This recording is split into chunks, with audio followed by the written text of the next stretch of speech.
Hello everyone, welcome back to the channel. Today I'm bringing you a quick video recapping a lot of the recent comic book news that we've gotten.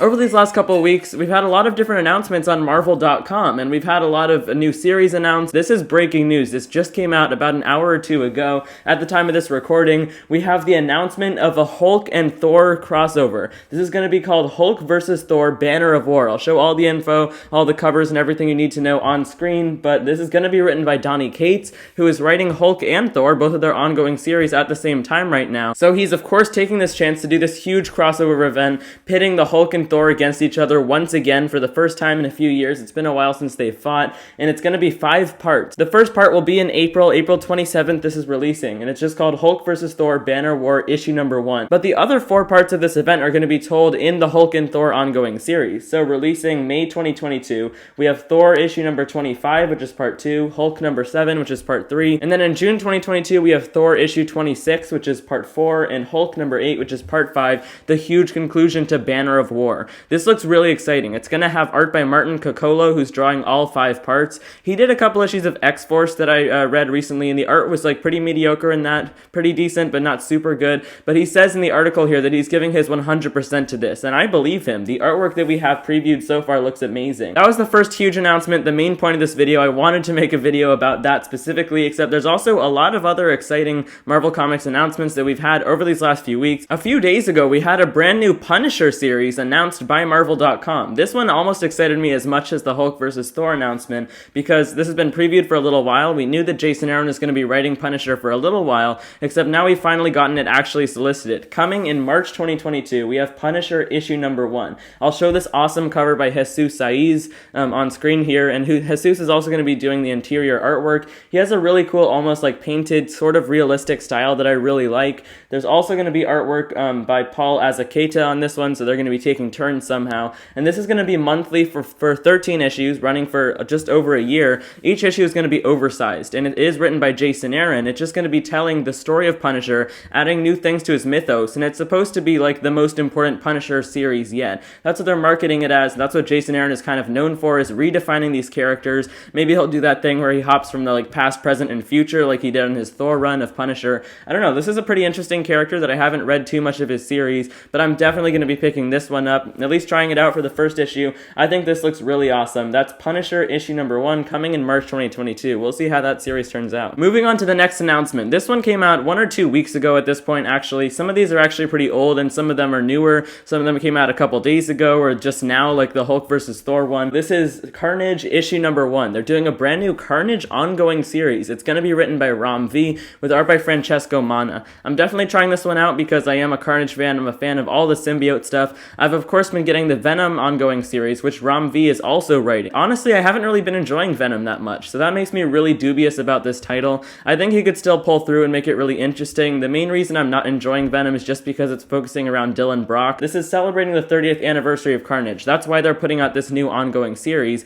and it's really coming off the heels of like this whole plan for Carnage that Marvel has been rolling out over these last couple of years, or I guess over the last year. They had Carnage Black, White, and Blood, that little mini-series, and then they had Extreme Carnage. This is also set after the, I think it's called Carnage Unlimited one-shot. I might be wrong about that, but they're doing a one-shot the month before this comes out in February. We'll see what happens with that. Pretty mysterious. We don't have too much information, but that's Carnage number 1 coming in March 2022. Let's stick with the Venom train here. We also had another Venom announcement that's also coming in March 2022 that just came out a couple days ago. This is going to be Venom Lethal Protector. It's another mini-series set in the past like they've been doing with Symbiote Spider-Man and the Ben Reilly Spider-Man series that's starting soon. So this is telling another past story of this hero Venom, just back when he was the Lethal Protector, right? That was the title of his original like 90s, might have been 80s miniseries where he first had his own solo title. So this is taking him back to his simple ways, which I think is something a lot of people have been wanting. This one, I'm really not sure if I'm gonna be picking it up or not. It's just gonna be 5 issues.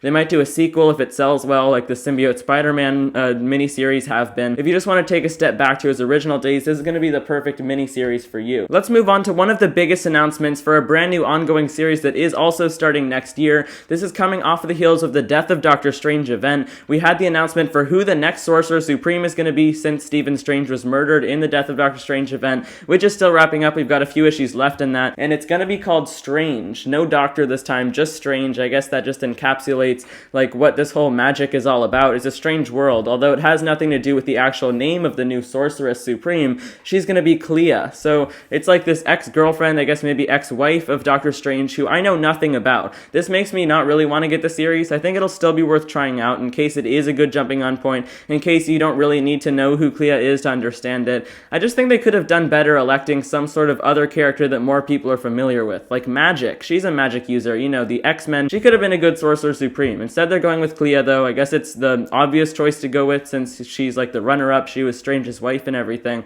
And she has a brand new costume that we see on the cover here by Bjorn Barons. So this is ongoing. It is written by Jed MacKay, who also wrote Death of Doctor Strange. Art is by Marcela Ferreira. That's a pretty good creative team. Jed MacKay's been killing it on like Moon Knight, on all of the stuff that he's been doing for Marvel lately. That's Strange #1, also coming in March. Like I said, there's a lot of new stuff coming out from Marvel in March. It's almost like they're treating it like January. You'd think they'd be putting out all these new ongoing series in January, but March seems to be their really big month where they're kicking off all of these new series. Let's move over to X-Men, though. We've got 2 different X-Men ongoing series which are going to be starting in March, ushering in this new age for Krakoa, set after the X Lives and X Deaths of Wolverine event. But this one that I have right here is definitely the most important new X-Men comic that's starting in March. This one is Immortal X-Men, written by Kieran Gillen. He's coming on to write some X books, and the art is by Lucas Werneck. So the cover here we have is by Mark Brooks, and it really encapsulates what this series is going to be about in the first place. Gillen describes it as like kind of the companion title to the main X-Men series, but this one specifically is dealing with all of like the secrets of Krakoa, the Quiet Council, and all of these different members of it, including Destiny, Mystique, you know, Professor X, Magneto, Colossus, and everybody, and all of the political stuff behind Krakoa. I think this is definitely a worthy contender for a really boring comic if it's not written right, but it could also be really exciting. All of that Quiet Council stuff with all the political things behind Krakoa can sometimes be good, sometimes they don't really work. So that's the Immortal X-Men issue #1 coming in March. This next one I'll go over pretty quickly. It's another X book that is starting in March. This is Marauders issue #1. So the regular Marauders series just wrapped up. It was Jerry Duggan's comic that he was writing for a long time, but now they have a brand new creative team, so they're deciding to just relaunch this series completely and add a whole bunch of new characters to the team, take out some of the current members, and the new creative team is going to be written by Steve Orlando. The art is by Eleonora Carlini. So kind of new to Marvel, both of those creators. We'll see how they do, though. Any of you guys who have been reading Marauders, this is definitely a must-buy for you, a brand new series relaunch. The final quick announcement that I've got for you guys today isn't fully revealed yet. We just got a little bit of preview art about another one of the Destiny of X titles that's starting soon. This one is starting in April, and it's called X-Men Red. So I'll show this image on screen. It's just this image, like kind of blanketed in red, but of Storm, who is now the Queen of Arakko. She's basically the ruler of Arakko, which is Mars. The X-Men terraformed that planet. That whole idea has been being explored in the Sword series, which just wrapped up, which is written by Al Ewing with art by Stefano Caselli, and they're just bringing their talents over to this new series. That's the idea behind a lot of these new relaunches, is that it's just continuing these already ongoing series and then giving them new titles. So any of you guys who are reading Sword, I haven't been, but if you have, you definitely want to pick this one up. It's the continuation of that. So those are pretty much all of the brand new Marvel Comics announcements I wanted to go over today. Some pretty exciting ongoing series. Of course, the headliner is the Hulk vs. Thor Banner of War miniseries. That looks really exciting. I think everyone's going to be buying that. It's going to be the event of the year with some big bombastic writing by Donny Cates and hopefully some good artwork by Martin Coccolo. Hopefully you guys enjoyed this and you got some new information that you hadn't known about all of these Marvel series. They've got some really exciting stuff coming in March, some new ideas, some new characters getting ongoing series, and some kind of new writers trying out these characters. So if you got some good information from this video, or if you enjoyed it at all, make sure to click that subscribe button. That's the big red button, which is sitting right below this video. You can also hit that notifications bell, which is sitting right next to it. You'll be notified every single time I post a new video if you don't want to miss any. I think this will be the last video I post before Christmas, so if you're celebrating it, have a holly jolly Christmas. Merry Christmas, everyone. Hope you enjoy your holiday. So that's everything from me for today. Thank you so much for watching, everyone. Bye, guys. Happy holidays.